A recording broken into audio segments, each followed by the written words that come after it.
Good morning. I hope everyone is staying warm and also staying safe on this snowy Monday morning. I wanted to update you this morning on the conditions and on our preparations as we face the second straight week of harsh winter weather with ice, snow, and freezing temperatures. I'm joining you today with Transportation Cabinet Secretary Jim Gray and Emergency Management Director Michael Dossett to give you an update on all the information we have on the weather that we will and or we may see during the course of this week. We're expecting two storms to hit the Commonwealth this week. The first is here, and the roads are already dangerous in places. So if you have to be out this morning, I hope you are taking extra time. I hope that you have reduced your speed, and I hope that you are being very, very careful.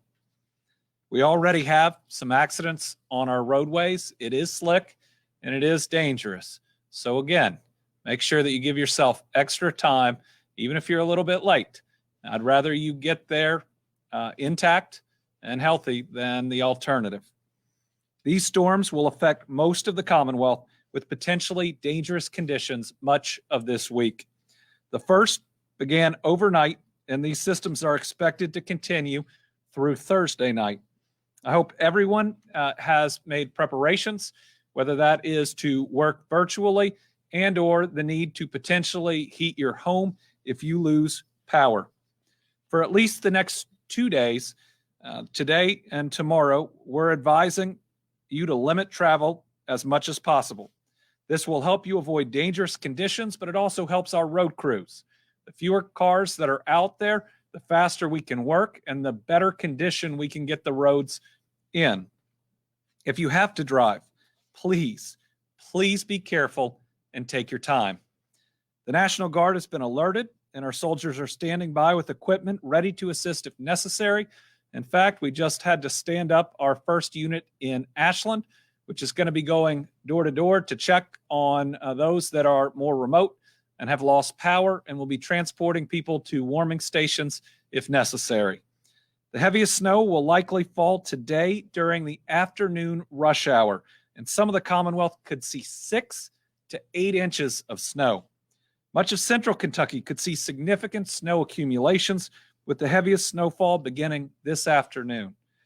Snow could fall at more than 1 inch per hour. Along with snow, there's the potential for significant ice accumulations of up to 1/2 inch. We're also monitoring another system beginning on Wednesday night and continuing into Thursday night that could bring additional winter weather across Kentucky. Kentucky Transportation Cabinet crews are concentrating on clearing and maintaining our interstates, parkways, and highly traveled routes. I appreciate our transportation crews' tireless work over the last 2 weeks, preparing and clearing our roadways. Just last week, I thought they did an incredible job, had our roads in great shape before any of our initial predictions, and I know they're out there working just as hard. Remember, the fewer cars that are on the road right now, the better and easier it is for them to do their job, as well as for EMS or fire or police that have to respond to emergencies. And even after the last storm, they've been working nonstop, continuing to remove trees, clear roadways, and replenish salt inventories so that we were ready for this week. There's the potential for more downed trees, which will create more opportunities for both travel hazards and power losses this week. If you experience a downed power line or power outage, please call your local utility company. If you need to use alternative sources of heat, please be aware of the dangers that some of those sources can emit. The carbon monoxide poisoning that it seems that we lose some of our citizens to every major storm. Never use a gas stovetop or oven to heat your home. And generators, camp stoves, or charcoal grills, they need to be at least 20 feet away from your windows or from your house. Again, I can't stress the dangers of carbon monoxide poisoning, which is absolutely avoidable. Those are casualties we don't want to see. We did not make it through almost a year of a pandemic to lose people to a snow or an ice storm. You have more ability to work remotely. We have more ways to connect to one another and get done the things we need to get done. And we're looking at coming out of this pandemic by the summer. Please don't let the next couple days or this week be what injures you or ultimately causes the loss of a loved one.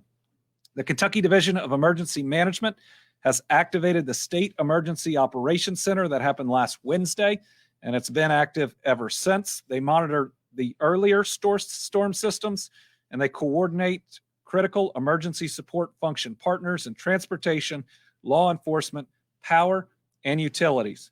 The Emergency Operations Center is currently at level 4, but will transition to level 3, which is a higher level at noon today as we anticipate more severe weather. You can find snow and ice resources, including traffic information, maps, and other updates and news at snowky.ky.gov. Also, today, we are announcing that the Frankfort Kroger vaccination site will be closed tomorrow. There's simply going to be too much snow. We won't have our roads in the conditions we need to make that safe for those coming to vaccinate others. Everybody who has an appointment scheduled for tomorrow at the Frankfort Kroger vaccination site will be moved to next Tuesday, 1 week, same time, same place. We will get you through. I know we don't want to have to wait another week, but they're increasing capacity. We're going to make sure that you get vaccinated. The other Kroger sites aren't open tomorrow. That's the only one we're having to move for now.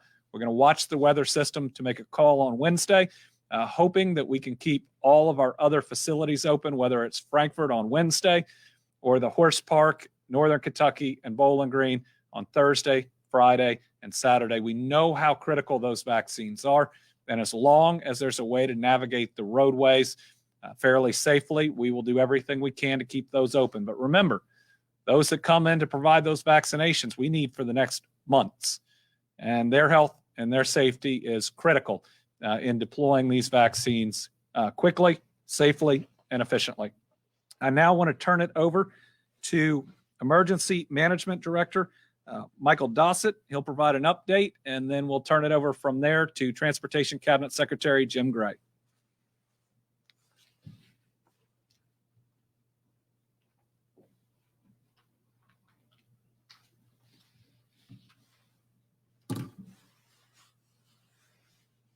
Thank you, Governor, and good morning. So we've experienced an extremely unusual dynamic for severe weather here in the state. That of 3 severe weather events in close proximity. If you've looked at the national picture, this is a massive storm system and extends from New Mexico all the way up through Canada. Event 1 occurred last week, beginning with a heavy snow in our northern Kentucky counties. On Tuesday is wave 1. That was followed by several days of sleet, snow, freezing rain, and ice accumulation in wave 2 on Wednesday and wave 3 on Thursday. Event 2 began last night on Sunday with the first wave and will continue today with the second wave beginning early afternoon, right before rush hour, over most of the central and southern counties, ending in the early morning hours of Tuesday. This storm will impact most of our counties and should be considered a very dangerous system. Again, you can expect sleet, freezing rain, ice, very heavy snowfall with accumulation rates of 1 to 2 inches per hour. That's far in excess of what we can manage on interstate, so it's going to take everyone's cooperation. The snow accumulation ranges from 6 to 8 inches in many areas. Localized events may be higher due to banding. If the sleet zone extends farther east, Lexington area can experience 4 to 6 inches, which is an increased amount. If you'll bring up if you look at the backup one, please.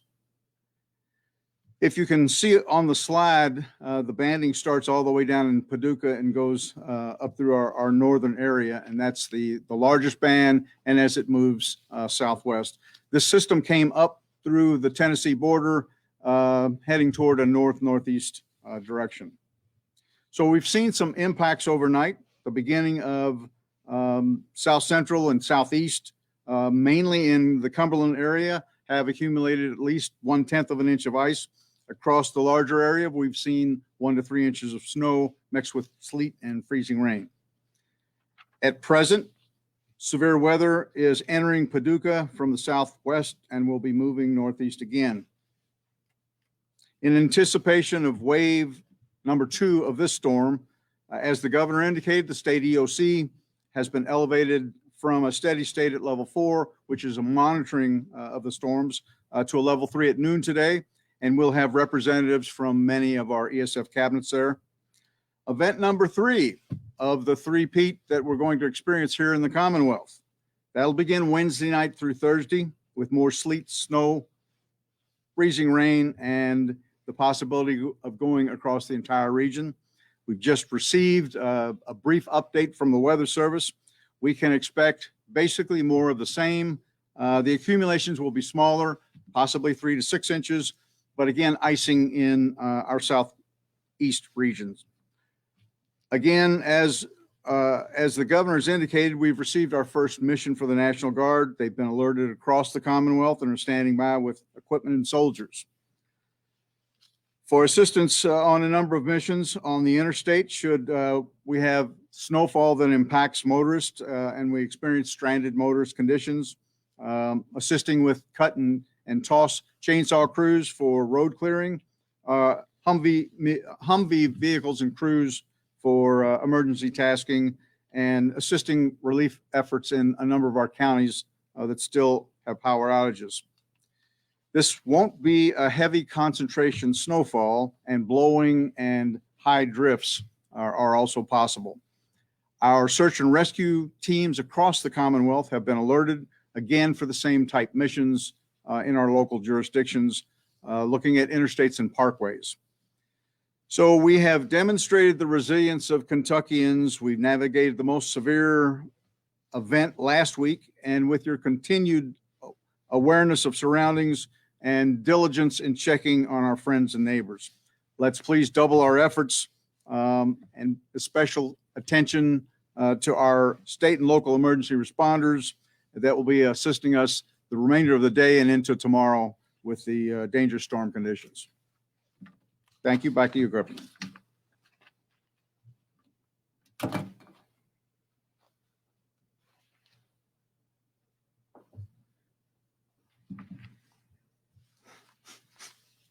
Thank you, Director Dossett. Thanks, Governor. Director Dossett, I like the way you just said that we've demonstrated the resilience of Kentuckians. What the governor said earlier about requesting everyone, asking everyone to recognize that these are dangerous conditions, highway conditions, and please, unless you need to be out and driving, don't do it. Now, I'm going to give a few details of where we are as it relates to transportation and the highways and some of the conditions that we're experiencing across the state. We had what amounted to an intermission, actually, between the winter storms this weekend. That enabled our highway crews to get a bit of rest and make some headway in clearing fallen limbs and trees, for example, and restocking our salt supplies. But it was actually, as the governor said, as Director Dossett has said, it was only a short break. What we're facing is 3 winter storms in 7 days, 3 winter storms in 7 days. Now, I've gotten hourly reports from all 12 of our highway districts since last evening. Crews were out in a number of districts, almost all across the state, by yesterday afternoon and worked through the night, pre-treating roadways where conditions were permitting it. We're now treating and plowing over most of the state. In eastern and southeastern Kentucky, our Jackson and Pikeville districts of the Highway Department, freezing rain is the prevailing condition. So we can't stress enough how important it is to stay off the road if you don't have to travel, and to be extremely careful if you do have to travel. Here's what we're dealing with. Yesterday evening began with some freezing fog in southern and southeastern Kentucky. Roadway conditions deteriorated quickly. Freezing rain. There were multiple crashes along the I-75 corridor in Rockcastle and Laurel counties. No known injuries. This was cleared within a few hours. Our salt trucks were in the traffic from these crashes, and some were able to travel along the shoulder to reach untreated areas of the interstate. But that just illustrates just how challenging the conditions have been. There was a crash that temporarily shut down I-64 westbound near Olive Hill in Carter County. And regrettably, there are reports of a fatality. Some downed trees have been reported in eastern Kentucky, but have been cleared. For the first time in memory, officials in District 12, that's Pikeville, our Chief District Engineer, Mary Westfall Holbrook, reports that they had to pull back their trucks from B and C routes. Those are the secondary routes. They had to pull them back last night because of ice-covered roads. Even with our highly skilled drivers, trucks were running into guardrails and sliding into ditches. Snowfall in western Kentucky was more of a light powdery snow. There have been reports of blowing snow that can quickly cover our roadways. This morning, during the brief break in the storm, our crews will continue to treat roadways that are yet to be treated from last night's snow, and will also be making necessary repairs to equipment. Not much has changed, as Director Dossett said, with the National Weather Service forecast. Ice accumulations of 1/2 inch to 3/4 of an inch are still expected in southern Kentucky. This will significantly impact the I-75 corridor in Madison, Rockcastle, Laurel, and Whitley counties. Snowfall rates are expected to exceed 1 inch an hour. The governor's already said that, later today and into the evening, with rates even expected near 2 inches per hour at times. And at that rate, a roadway, of course, will be covered with snow again almost nearly as quickly as it has been plowed. This will exceed our capacity to keep roadways completely clear. And that's important to remember, that at this rate, the roads can be covered almost as quickly as they are plowed. Our crews will concentrate on interstates and parkways, our A routes, other routes with higher traffic, roadways that provide services to emergency locations such as hospitals. These are our A routes. The first weather system moved through the state last week. Now a second system is working its way west to east. So this new system is going to be immediately followed by a third system. So it's going to be a very challenging week for everyone. Our crews worked Sunday to get a jump on this new weather by pre-treating many of the A routes. These are our high volume routes and include interstates and parkways. We have two primary concerns. Number one, a forecast of the heavier snow that will at times exceed our ability to keep the roads plowed, which I just mentioned. The National Weather Service is warning this morning that travel will become, quote, difficult to impossible. Let me say that again. National Weather Forecast is warning that travel will become difficult to impossible by this afternoon and into tonight. Number two, heavy ice and snow buildup, likely meaning more downed trees and power lines. Ice is actually a bigger challenge than plowing snow, of course. Two things to remember about ice and the power outages. Ice does not respect motor vehicles, regardless of the vehicle type, regardless, four-wheel drive included. You must slow down and exercise extreme caution when roadways are icy. regret to say that a prime example out on I-75, which was blocked near the Laurel-Rockcastle County line for about an hour and a half last night due to vehicles losing control on ice and crashing. Then early this morning, Kentucky State Police closed I-75 again for about 30 minutes so the roadway could be treated. Also, power outages don't occur only to homes and other buildings. They also occur with traffic signals. So when you come upon a traffic signal that's not working, that's dark, it's like a four-way stop. Treat it like a four-way stop. Each driver takes his or her turn. Now, unfortunately, forecasters tell us that this new wave of winter weather is going to bring even more cases of downed trees and power lines because of the ice and snow buildup. So our highway crews, which have been working under these difficult conditions, will have more of the same. Our maintenance personnel in central office and in all 12 of our highway districts have been meeting virtually every day, yesterday twice, and regularly to share information and to coordinate. You should know, the public should know, we have good equipment. We have great people. We have some 2,000 frontline employees committed to this work today. More than 1,017 pieces of equipment, supplemented by 400 contract plow operators. But we still, despite this, we need everyone's help. Our top priority is to keep everyone safe, our fellow Kentuckians. We ask you to do your part. And the main thing you can do, the governor said it, Director Dossett has said it, the main thing you can do as a citizen is to stay off the roadways if you don't have to be on them. Give yourself extra time if you have to be traveling. Take it slow. Be patient. And to repeat what I said earlier, a heavy snow will cover up the roadway almost as soon as it is plowed.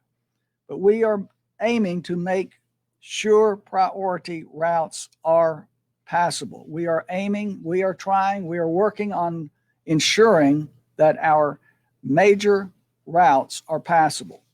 Also, watch out for our snow fighting equipment, please, and other emergency vehicles.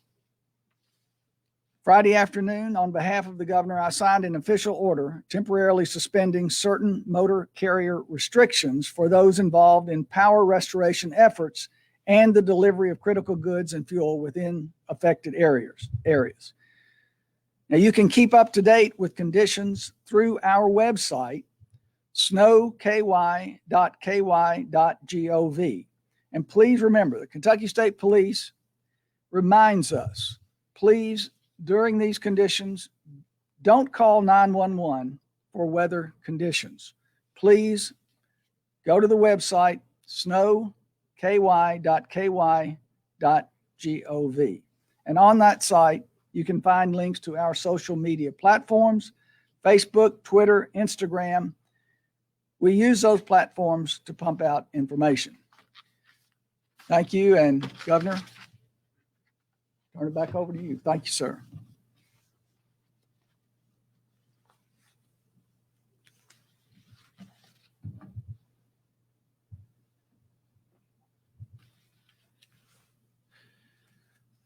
All right, we'll open it up. We've got just a few questions. We'll start with Karen Czar from WUKY. Thank you, Governor, and to the rest of the team. I have two, one for Secretary Gray and one for you. Secretary Gray mentioned that the salt supply was replenished. About how long do we anticipate that can hold out? And with so many states needing it, how quickly could we get more? And for you, is there concern of I guess the word would be a pileup of vaccination appointments potentially? Are we prepared for that? And if things do have to close this week, are we in danger of any doses expiring? Thank you so much. We believe that we not only have the capacity, but this is going to be a good test, especially next week with what we're going to see about our ability to scale up, especially at these regional sites. They've been designed to do 2 to 3 times more vaccinations than we currently have supply for. And so we have been assured, for instance, by Kroger, that they're going to be able to do a normal Tuesday and then the additional amounts on top of that. So it actually, when we reach next week, for those that are pushed into next week or later this week, as long as we can move forward, then it ought to be a pretty exciting time in those facilities. We are not worried about any doses expiring. The bigger concern is if an area loses power that's storing doses, but they all have different agreements and different plans in place, whether they be generators or partners, that they can take those doses to. That's the concern, but it's been addressed. I'll turn it over to Secretary Gray.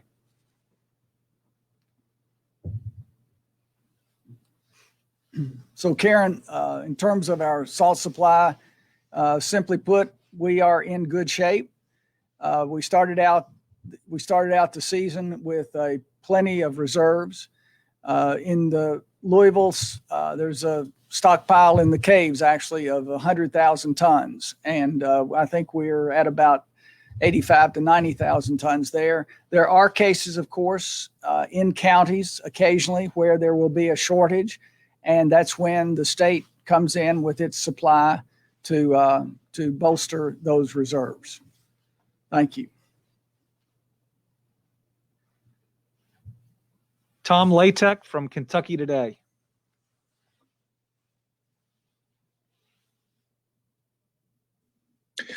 Good morning, Governor. I've got 3 I'm going to throw at you here. Back 1994, I think you were still in Henry Clay High School, if I'm not mistaken. Governor Jones closed the interstates with the 94 snowstorm. Are you contemplating something similar to that? And a decision on state government for tomorrow. You know the General Assembly's already canceled for tomorrow. And are you going to do another state of emergency declaration? So our state of emergency is still in effect. At the moment, we believe that a second one isn't needed because it is still open to deal with these storm systems.